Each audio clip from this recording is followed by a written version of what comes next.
Good morning mga kahabi. So ngayon, ang isi-share ko sa inyo, itong aking mga manok na koleksyon. So hindi ako sa bungero, nagkukulikta lang ako ng mga iba't ibang manok. Tapos, naubusan ako ng pagkain. So, ito na lang bigas ang ipapakain ko. So may isi-share ako sa inyo, itong makita nyo yung dalawa o tatlo. So itong isa, ito, maliit. Yan. Itong tumatakbo, maliit. So, itong tatlo, magkapatid sila, malaki. So, ito yung kapamilya ng bantam. Kaya ginagawa ko, tinalian, kasi maganda yung kulay, nagugustuhan ko. Then, ito yung pinakamaliit ko na manok. Ito, matanda na yan. So, ang ginawa ko, yung mga kulay-kulay. So, may isa pa ako dito. Sana yun, nawala. Yun, ito, maganda siyang kulay, yung manok na yan. Napakaganda yung kulay niya, kaya lang malaki. So, itong dito sa kabila, yan. Katatali. Yan, nagwala. Katatali ko lang ito kasi maliit siya na manok compared the other one. So, i-compare ko sa inyo yung dalawa. Yung nasa harap ko, yung malapit sa akin is maliit. Yung nasa gitna, yung malaki din, may isa pala yung maliit na manok. So maganda sana yung kulay niya, kaya lang malaki. So ayoko ng mga malaking manok kasi pwede na yung pang-derby. Then dito naman, ito ang dinibreed ko. It is a Japanese chicken siya. Yung babae sa likod is maliit. So bago tayo magpunta sa aking bonsai or mag-proceed sa aking bonsai, i-share ko muna sa inyo yung mga kulay nitong manok. Sana makuha ng maganda pagkakuha sa aking camera para magandang tingnan yung mga chicken collection ko. So itong puti, yan, binigay lang sa amin yung binibenta ng 20 pesos isa. Tatlo sila, nalunod dito sa pispa namin yung dalawa. So ito na lang isa natira, that is white leghorn chicken. So kukunin ko sila isa-isa tapos ibibideo ko, pero sa loob ng bahay kasi baka makabuhi. Kaya mahirapan ako maghuli. Hindi masyadong maliwanag itong ilaw ko dito. So ito yung isa sa chicken collection ko na bantam chicken. So dito ko rin lang sa loob ng bahay pero hindi masyadong makita. So try ko ilapit itong camera.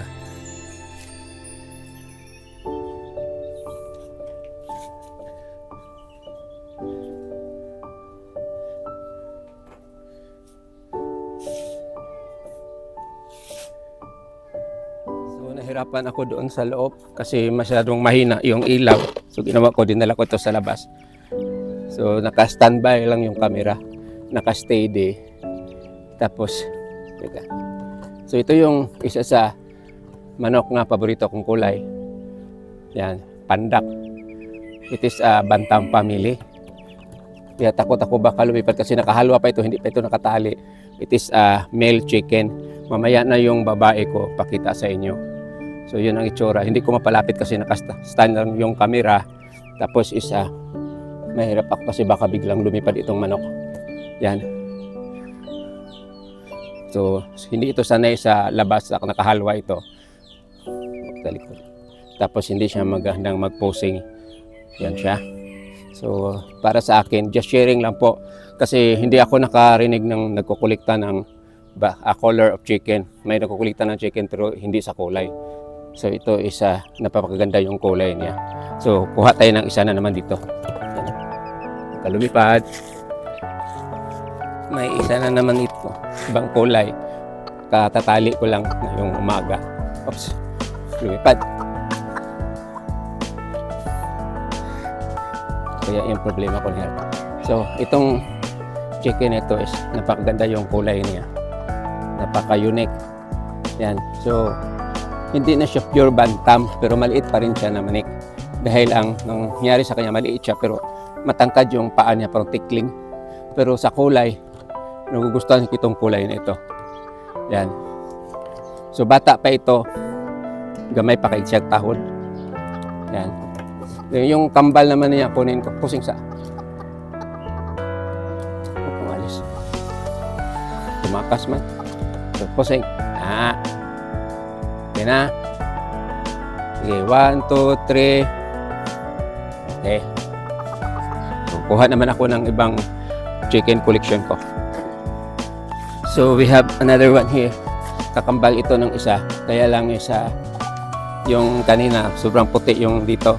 Ito, may halo na siya. Pero same pa rin. Ngayon lang ko naka-alaga ng ganitong kulay na manok. Kaya nagustuhan ko. Kaya ang ginawa ko kaninang umaga. Binuhuli ko sila kasi paubos na lang yung aming mga manok dito na inalagaan. Yung nagpalaboy-laboy lang dito sa aming lawn. Hindi ko alam kung kinuha ba ito ng ahas. So this is another chicken color. So parang magkakambal sila. Kaya lang isa may hindi siya dito. Plain color yung kanina. Yung kapatid niya ito hindi. So siguro magbabago pa itong kulay habang ito ay tumatanda. So pusing ha. Okay. Ito bang front? Na. Oops. Ito. Huwag kang tumakas. Ito bang sa camera? Na. Smile. Yan. So balik na namin. So hopefully masanay na ito sa katagalan. Ito yung una ko na bantam na inaalagaan. So bantam siya pero malaki na pagkabantam. So I'm sure it is mixed. Yan. Pinutol niya yung tali niya, malapit ito makawala. So this is yung bantam na medyo malaki.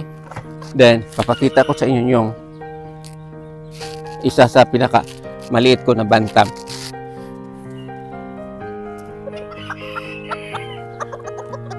Itong dalawa. Patali.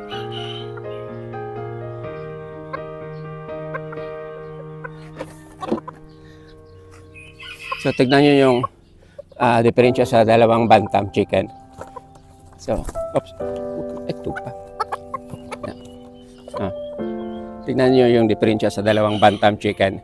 So, ito is a bantam din maliit. Pero ito ang pinakamaliit ko na inaalagaan na chicken. So, ito hindi na namin ito pinag-breed. Hinayaan lang lumaki. Tapos, maano na yung niya, yung tahod. Then, ito ang paborito ko.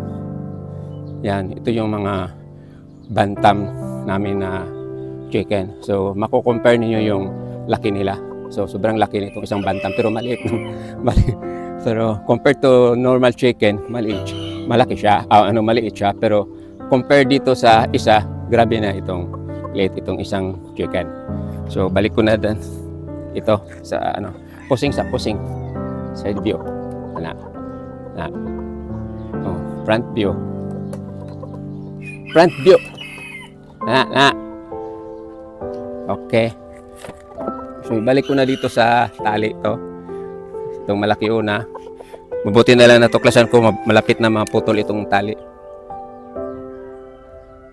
So, ngayon naman, ito na namang kulang bantam chicken ko. Pero sa sinabi ko na before na namimix ito siya ng wild chicken. So, bantam at saka manok. Ano yung tawag? Labuyo ba yun? So, yun ang itsura niya. So, hindi siya masyadong maliit dahil sa yung labuyo, maliit pero compared to bantam, mas maliit yung bantam. Pero parang healthy siya. Tapos, mapapansin nyo dito sa bandang baba is yung himbis niya. Design siya pang fighting. Kaya lang is maliit lang siya pero napakagandang kulay. It's a red. So, pusing, smile. Smile sa camera. Smile. Okay na? Okay, that is our red bantam chicken. So, we have another one here. It is yung kapatid ito ng pinakamaliit ko na bantam is still talisayon. Pero may kaunti silang diferensya sa kulay. Tapos isa, mapapansin niyo ito. Makita. Napaka-tulis na yung niya, tahod, hait na. So matanda na siya. Yung kapatid niya wala pang tahod, kaya maliit. So Ito ang pangalawa na maliit kong na bantam chicken. Kaya lang, hindi masyadong maiksi yung pit, yung paa niya. Tapos dula siya. Hindi compare sa yung dinala ko kanina, sobrang tanod. So ito bang kaya. Ito bang. Yan. So, kilid. Side view.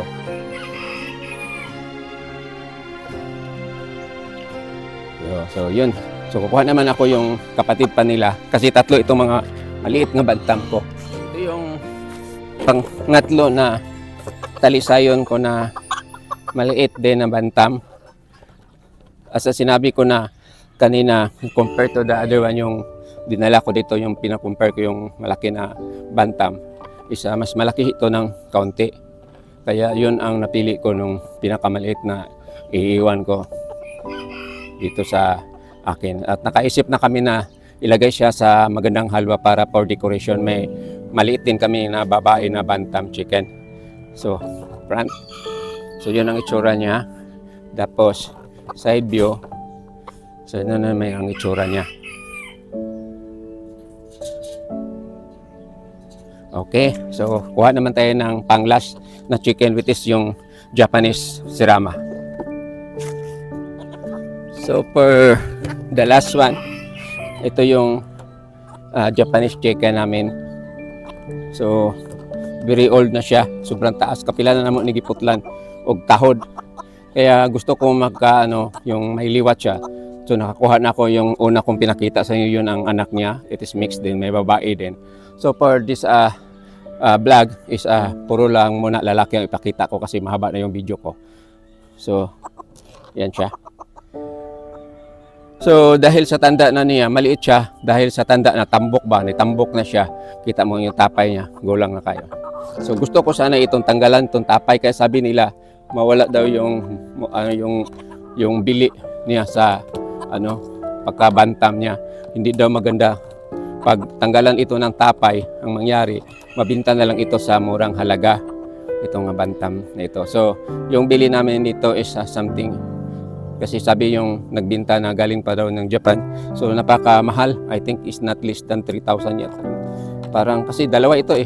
Parang tag 2,000 yata yung isa yung binta nila. Yan. So this is matagal ito sa akin. Hindi ko na matandaan kasi nanakawan pa kami dito ng manok na pula, yung kapatid nito. So for this morning, ito lang masishare ko sa inyo about my chicken collection. Just update lang po yung mga previous vlog ko. So